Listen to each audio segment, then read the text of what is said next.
Kidlat News Updates. Mga balita ngayon, 40.8 million pesos na halaga ng shabu huli sa isang Swiss national sa NAIA.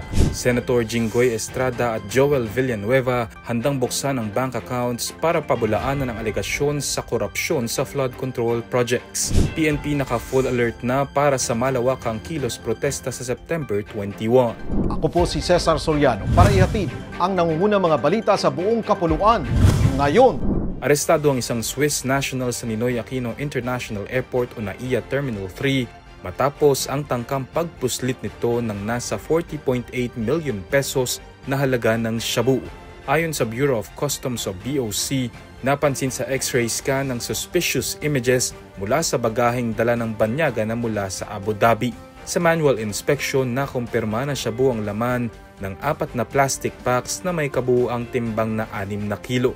Agad na ibinigay ang kustodiya ng suspect at mga nahuling kontrabando sa PIDEA.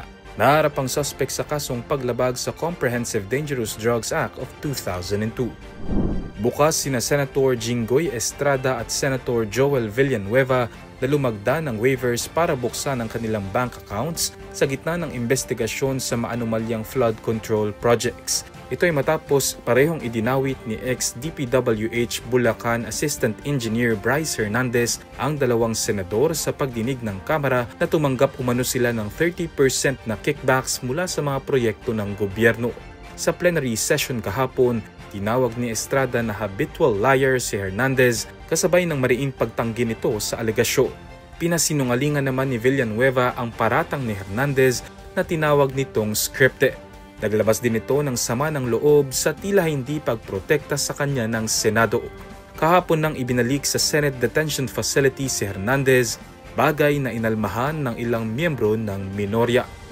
Naka-full alert na ang National Capital Region Police Office o NCRPO para sa inaasahang malawakang kilos protesta sa Maynila at iba pang lugar sa mga susunod na araw.